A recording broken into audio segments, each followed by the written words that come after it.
BFM Business et 01 TV présentent De quoi je me mêle ? François Sorel. Voilà, merci d'être toujours avec nous. De quoi je me mêle ? Deuxième partie après le club de la presse IT. On va maintenant se projeter vers l'espace et s'intéresser à la fois au grand rendez-vous de cette année 2020 qui vient de se terminer et puis surtout au grand projet de 2021, voire un peu plus, avec notre invité Antoine Meunier. Bonjour Antoine. Bonjour François. Merci d'être avec nous. Vous êtes le créateur du site La Chronique Spatiale, chroniquespatiale.com, si vous voulez, lachroniquespatiale.com, si on veut découvrir un petit peu ce que vous faites. Et vous intervenez régulièrement sur Ciel et Espace aussi. Vous êtes un passionné de ce domaine, un vrai professionnel. En tout cas, voilà. Et on a eu la chance de vous recevoir il y a quelques mois de cela. C'était passionnant. Alors, on va continuer et revenir voilà, sur des dates, on va dire, un peu marquantes. Peut-être commencer par 2020. On l'avait évoqué, ça a été l'explosion non pas de la fusée d'Elon Musk, le pauvre, mais plutôt de la réussite d'Elon Musk dans le domaine spatial, avec entre autres Starlink, mais pas que. On fait le point un petit peu sur ce qui a marqué l'année 2020 dans le domaine de l'espace. Moi, je retiens quand même plusieurs faits. Il y a malheureusement eu les effets du virus qui ont été très importants, notamment en Guyane. D'habitude, en Guyane, vous avez 12 tirs, à Kourou. Quasiment un par mois à Kourou, absolument. Cette année, il n'y en a eu que 7. Alors du coup, ça a mis tous les chantiers un petit peu à l'arrêt, le chantier d'Ariane 6. Et puis de l'autre côté, comme vous le disiez à l'instant, SpaceX n'a, semble-t-il, pas vraiment été affecté. Il y a eu, sur l'année, il y a eu 26 tirs. C'est énorme. C'est incroyable. Mais il faut quand même, moi je nuancerais quand même la chose, parce que la puissance de frappe de SpaceX, elle est très importante. SpaceX dispose de 2 sites de lancement, un sur la côte de Floride, à Cap Kennedy, et puis un autre sur la côte californienne, c'est la base de Vandenberg. Alors du coup, avec 2 bases, forcément, on peut multiplier les tirs. Donc 26 tirs sur l'année, 12 tirs pour Starlink. Là, on vient de voir des images de satellites Starlink. Et au total, c'est 900 satellites Starlink qui ont été disposés autour de la Terre. Alors rappelons la particularité de ces satellites Starlink, c'est-à-dire qu'Elon Musk est en train de créer un réseau Internet mondial qui devrait marcher quasiment partout. Là, les tests sont toujours en cours. Il y a 900 satellites, mais il veut aller beaucoup plus loin. Oui, je crois que 12 000. Voilà, c'est ça. 12 000 satellites. Et peut-être à plus longue échéance, on dépasserait les 30 000. Mais bon, dans l'immédiat, la constellation est toujours en phase de développement. C'est des petits satellites. C'est des petits satellites qui sont disposés à peu près entre 4 et 500 km d'altitude. Ça va s'étager, ça devrait monter un petit peu plus de 1000 km.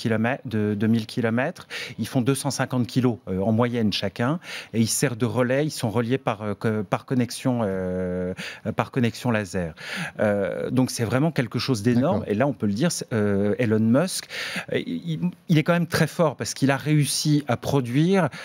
Il lance ce qu'il produit. Oui, Elon Musk, c'est à la fois SpaceX, mais c'est aussi Starlink.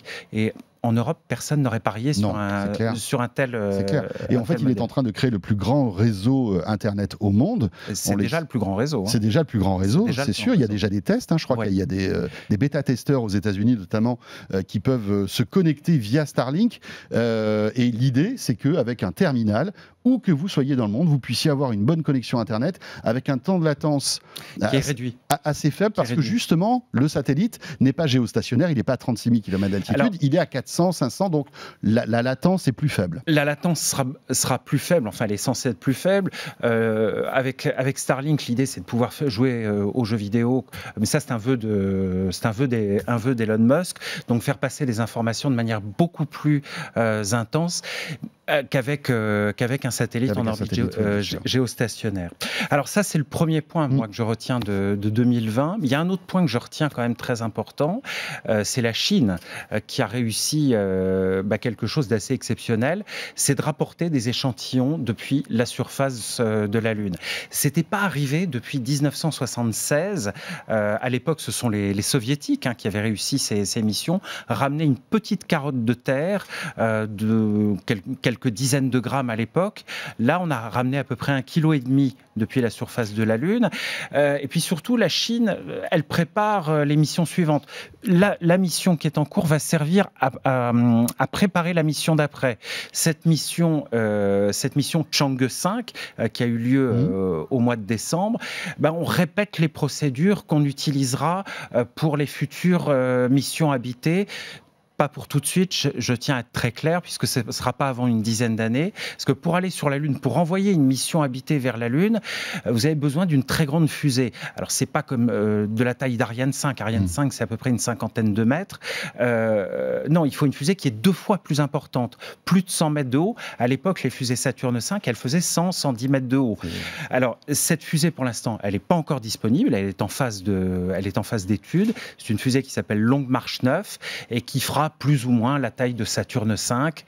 Mais elle pourra transporter des humains. Elle devrait pouvoir transporter des humains. Vraisemblablement, allez, on va dire en 2030, on va être... Donc le premier Chinois sur la Lune. Pas avant la prochaine décennie. Pas avant la prochaine décennie. Justement parce qu'il faut ce lanceur de grande capacité. Parce que vous emmenez votre vaisseau qui va vous emmener vers la Lune et le véhicule qui va vous permettre de vous poser à la surface de la Lune. Donc 2 vaisseaux. C'est ça. Et puis après, il faut repartir de la Lune, il faut remonter sur le vaisseau qui vous attend autour et revenir sur la Terre. Et ça, la mission Chang'e 5, elle l'a fait de manière tout à fait optimale, puisque la capsule qui redécollait de la surface de la Lune, elle a ensuite été récupérée par un petit orbiteur qui tournait tranquillement autour de la Lune.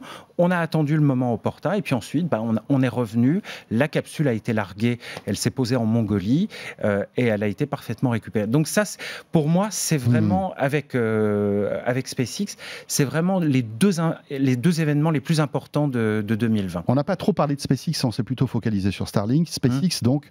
26 tirs, et puis surtout, en 2020, toujours. En 2020, et 2 missions habitées. La capsule Crew Dragon, maintenant, elle est parfaitement opérationnelle.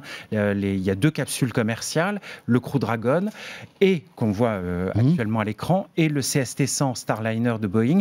Alors là, le Starliner, pour l'instant, il doit repasser par la case test inhabité, si je puis dire, puisqu'un vol est prévu dans les prochains mois, avant de suivre exactement le même modus operandi que SpaceX, c'est-à-dire un vol de qualification habité et ensuite donc la phase opérationnelle. Donc le Crew Dragon, là, il en est déjà à son 2e vol habité.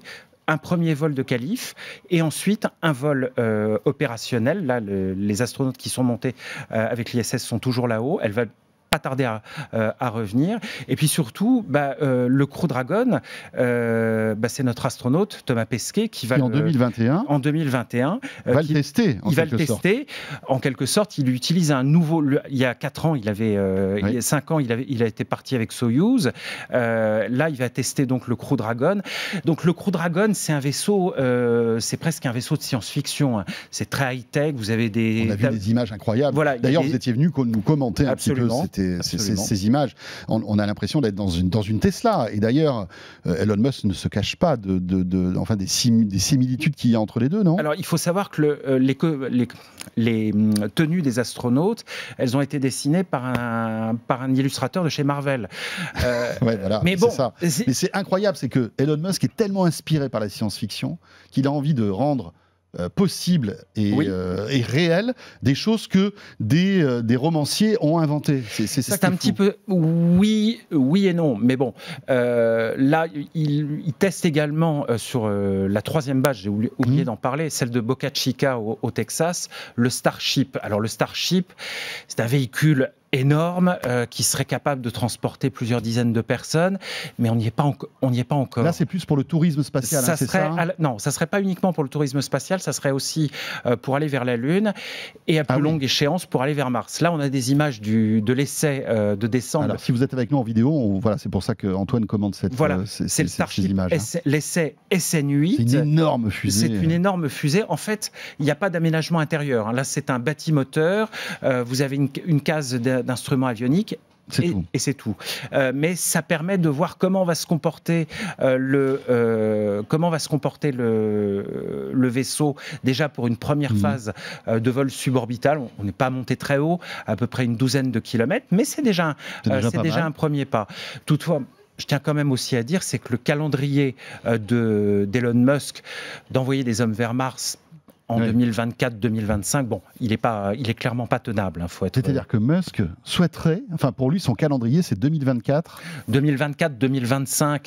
Emmener des hommes sur Mars. Oui, mais c'est pas tenable. C'est demain, c'est dans 4 ans. Mais c'est pas tenable. C'est impossible. Non, c'est pas tenable. C'est pas tenable. Comment ça va se passer, tiens, cette conquête de Mars? Il faut d'abord passer par la Lune, tester, on va dire, à petite échelle ce qui se passe sur la Lune pour après se faire le grand saut. L'idée, c'est de tester le matériel. On peut utiliser effectivement la Lune comme terrain d'entraînement pour fiabiliser le matériel, pour fiabiliser les procédures. Il faut dire que des voyages interplanétaires habités, on n'en a pas fait beaucoup, on n'en a fait que 9, et c'est...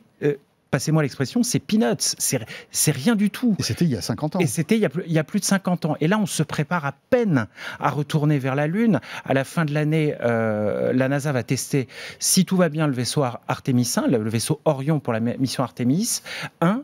C'est un vaisseau qui sera inhabité, mais on est obligé de fiabiliser ça, de vérifier que tout peut se faire en parfaite sécurité. Il faut faire combien d'essais à vide avant de pouvoir espérer emporter des êtres humains dans ce type d'expérience?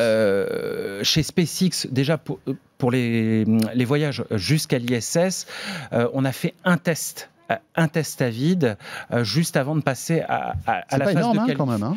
Alors, on n'a pas fait que celui-là, parce qu'on a aussi testé le système d'éjection, c'est-à-dire qu'en cas de problème sur le lanceur pendant la montée vers l'orbite, vous devez pouvoir éjecter votre vaisseau s'il y a un problème sur le lanceur. Ça a été testé de manière parfaitement optimale. Le système a fait ses preuves l'année dernière. C'est comme un siège éjectable, quoi, en quelque sorte. En gros, oui, sauf que vous allez éjecter le vaisseau, tout simplement, et avec les astronautes à bord. Mais bon, s'il y a une explosion, ça sert à rien. Enfin, je veux dire, si c'est une explosion qui arrive de manière inopinée... Heureusement, les ordinateurs détectent tout de suite la moindre anomalie. Parce que là, c'est des millisecondes, en fait. Fin 2018, il y a eu un problème sur un lanceur Soyouz. Il y avait 2 astronautes à bord, un Russe et un Américain. Et très vite, les ordinateurs ont détecté le problème. Il y a eu une mauvaise éjection des boosters de la fusée Soyouz. Et les ordinateurs ont pris le relais et on a éjecté le vaisseau sur une trajectoire qui a permis de récupérer les astronautes de manière parfaitement safe, si je puis dire. C'est incroyable, en fait.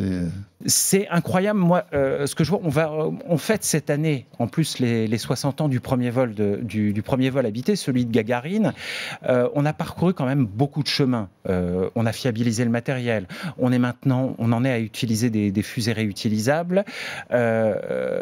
Des fusées donc qui réatterrissent. Celle de SpaceX, le Falcon 9. Donc il y a quand même de gros progrès, qui ont été faits, même s'il y a moins de 600 personnes qui ont volé dans l'espace en 60 ans. C'est pas beaucoup, mais petit à petit, on gagne des marges. Pour en revenir à Mars, ce que vous vouliez dire, l'homme sur Mars, on n'y est pas encore. Il va falloir être un peu patient. Mais déjà, il y a quand même des missions qui sont en cours. Cette année, vous avez 3 missions qui sont en route vers Mars, qui vont arriver le mois prochain. Il y a d'une part... Il faut combien de temps pour aller sur Mars, 6 mois. Antoine? 6 mois. Il faut 6 mois pour aller vers Mars. Et encore, ça se calcule. Et encore, ça se calcule. Car il faut 6 mois. C'est vraiment, on va dire, l'optimisation du trajet, là. Il faut qu'on parte au bon moment. Oui, il faut partir au bon moment. Et si je pars au mauvais moment, ça peut durer combien? Ça peut aller jusqu'à un an. Mais ouais. L'idée, si vous voulez... pas rater le truc. Tous les 2 ans, la Terre et Mars sont en bonne position pour raccourcir le trajet. Je schématise volontairement. Tous les 2 ans, on a une fenêtre de tir. Tous les 2 ans, on a une fenêtre de tir. Qui est grosse? C'est une grosse fenêtre de tir ou pas? À peu près un mois. À peu près un mois. Donc l'été dernier, on a profité de cette fenêtre pour envoyer 3 sondes vers Mars. La sonde Perseverance, le rover Perseverance de la mission Mars 2020, c'est une mission de la NASA. Il y a une participation française dessus d'ailleurs. On voit d'ailleurs les images à l'écran. Il y a aussi la mission Tianwen 1. C'est la première mission chinoise qui va explorer la planète Mars. Qui est partie aussi là? Qui est partie aussi. Ils sont tous partis en même temps. tous partis en même temps. C'est dingue. Il y a, là, il y a une concertation, là, il y a une espèce de coordination. On se coordonne plus ou moins, mais l'idée, si vous voulez, c'est pas, ça se fait de manière. Il y a une vraie collaboration internationale. Ça se fait de manière parfaitement concertée. Il y a une compétition, mais saine. Compétition. Oui, en gros, mais c'est aussi, pour certaines nations, c'est aussi un moyen de dire, nous aussi, nous pouvons le faire. Et j'en viens d'ailleurs à la troisième mission, la mission Al-Amal, Hope, espoir en anglais donc. C'est une mission émirati qui a été lancée par le Japon, parce que les Émirats arabes unis n'ont pas de lanceurs, ils n'ont pas d'infrastructures qui leur permettent de lancer, mais ça leur permet de dire, nous aussi, ils vont mettre en orbite un satellite, mais ils peuvent dire, nous aussi, nous sommes là, nous aussi, nous pouvons, nous avons réussi à envoyer une mission vers Mars. Alors, ces trois missions, c'est à la fois, ce sont des premières, quasiment pour. Parce qu'elles vont bientôt arriver. Si vous me dites que ça a été lancé cet été. La première. Là, elles sont en approche. Quoi. Là, elles sont en approche. Elles sont à quelques millions de kilomètres de Mars. La première, ce sera, il y a Tianwen 1 qui va arriver. Tianwen, c'est un peu l'équivalent de la vieille mission Viking, des vieilles missions Viking américaines de 76. C'est-à-dire, vous avez. Donc pour la Lune, hein. Mars. Ah, c'était Mars en 76 Viking, déjà. c'était pour Mars. Donc Viking va se poser, ça sera un lander, mais vous avez également un orbiteur, un satellite qui va relayer les télécommunications vers la Terre. Et en plus, sur Tianwen, vous avez un petit rover, c'est-à-dire un petit véhicule qui va aller se balader, qui va récupérer des informations. Donc ça, c'est vraiment aussi une grande première pour la Chine. Mais les Chinois peuvent s'appuyer sur l'expérience acquise, notamment dans le cadre des missions lunaires Chang'e. Donc, ça, c'est un premier point. Le deuxième point, c'est mars 2020, le rover Perseverance. Alors, je ne sais pas si vous vous souvenez, il y a 8 ans, c'est Curiosity qui est arrivé sur Mars. Quelle incroyable réussite, en plus. C'est une très grande réussite, très spectaculaire. Avec une durée de vie de ce rover qui a été... Oui, mais il y a une source d'énergie nucléaire. Incroyable. Mais enfin, d'après ce que j'avais cru lire à l'époque, c'est qu'ils étaient agréablement surpris de la durée de vie, en fait, de cet appareil, non? Oui. Ou peut-être que je confonds avec un autre processus. Il y a eu également, un peu avant, les rovers MER, c'était Spirit et Opportunity, qui, eux, disposaient de panneaux solaires pour leur alimentation électrique. Ils étaient prévus pour durer 3 mois, et ils ont duré respectivement 6 ans et 14 ans. C'était eux. 6 ans et 14 ans. Et là, c'est vrai que c'est on a eu des images qui ont été extraordinaires. Avec Curiosity, comme avec... et énergie nucléaire. Une source d'énergie nucléaire qui lui permet de fonctionner H24. Avec Curiosity, donc, on a envoyé l'équivalent d'1 tonne sur Mars. On va faire la même chose avec Perseverance. Alors, les différences entre les deux... C'est quoi? C'est le frère jumeau de Curiosity? C'est plus ou moins le frère jumeau. On a upgradé des instruments. Et puis surtout, on va faire des choses plus ambitieuse, parce qu'avec Persévérance, c'est la première étape en vue d'un retour d'échantillons de Mars. Alors, c'est pas que Persévérance qui va renvoyer les échantillons, il faut être clair, c'est une mission, le retour d'échantillons, c'est une mission à 10 ans, sur 10 ans.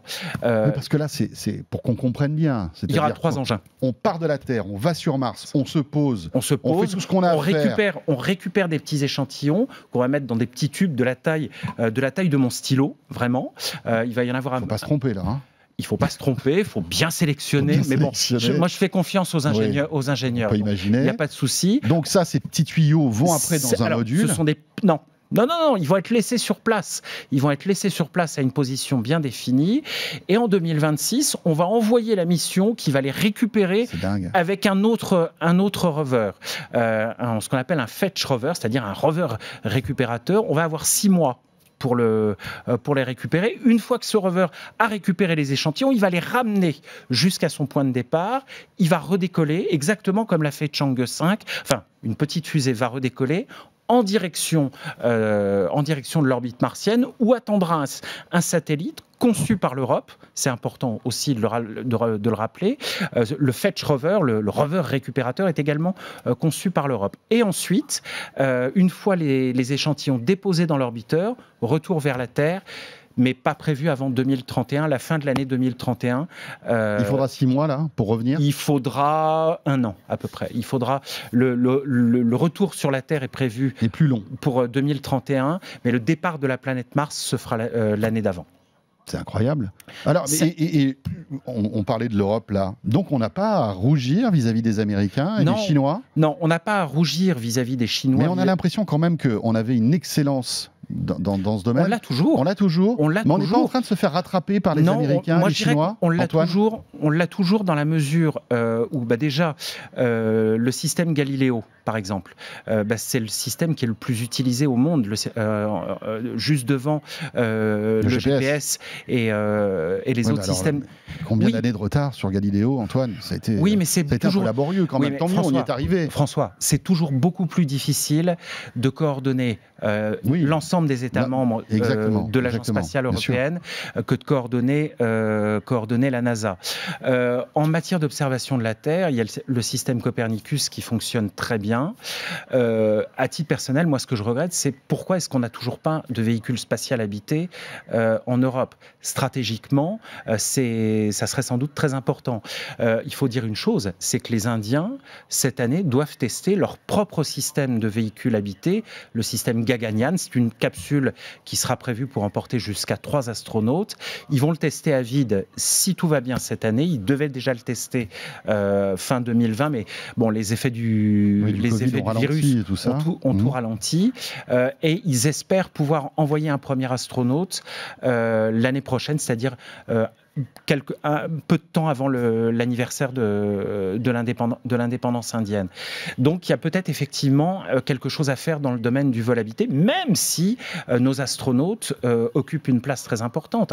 Thomas Pesquet, par exemple, qui va s'envoler au mois de fin mars, début avril, ses prérogatives ont été étendues à bord de l'ISS, mais ça le permet d'être qualifié en vue d'une future mission lunaire qui pourrait avoir lieu dans la Thomas Pesquet pourrait aller sur la Lune, à votre avis?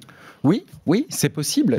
C'est tout à fait possible. C'est son objectif. Alors, j'ai pas suivi vraiment ce sujet-là, mais je lui ai pas posé la question, mais bon, secrètement, je suis sûr qu'il rêve d'aller. Enfin, je vais pas récemment poser cette question, mais secrètement, il rêve, comme tous les astronautes, de poser le pied sur un autre monde. C'est un peu le Graal ultime des astronautes. Le Graal ultime, c'est Mars. On est d'accord. Le Graal ultime, c'est Mars, mais on n'y est pas encore. À votre avis, c'est quoi le calendrier pour que la NASA, un homme puisse fouler la terre martienne? L'idée pour la NASA, c'est d'utiliser la Lune déjà pour aller vers la planète Mars.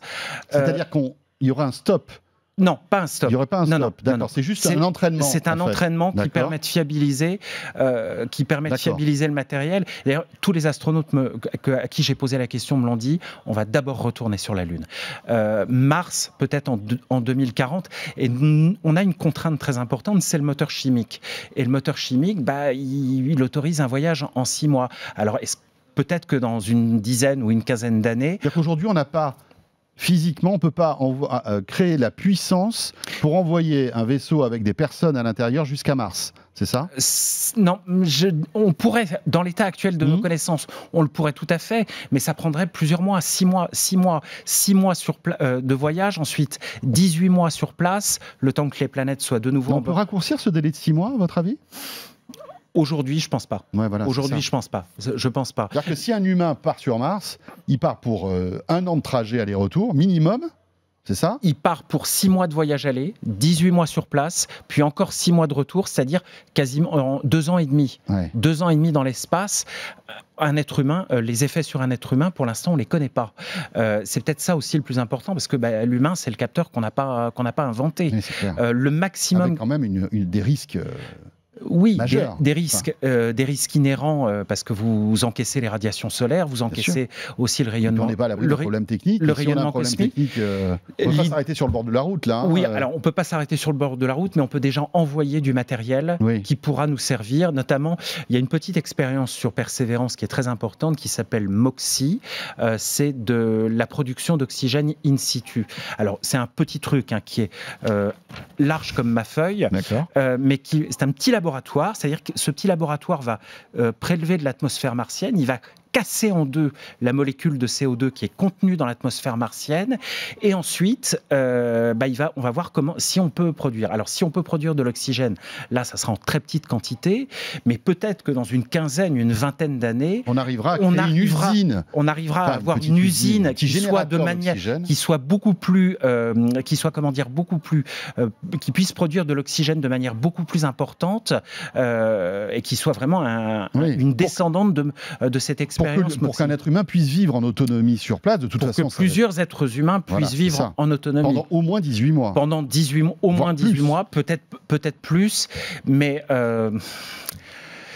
Moi, j'entends parler de Mars depuis très longtemps. J'espère pouvoir le voir. Oui, c'est vrai. Mais ça, c'est un petit peu notre rêve à tous. C'est notre rêve.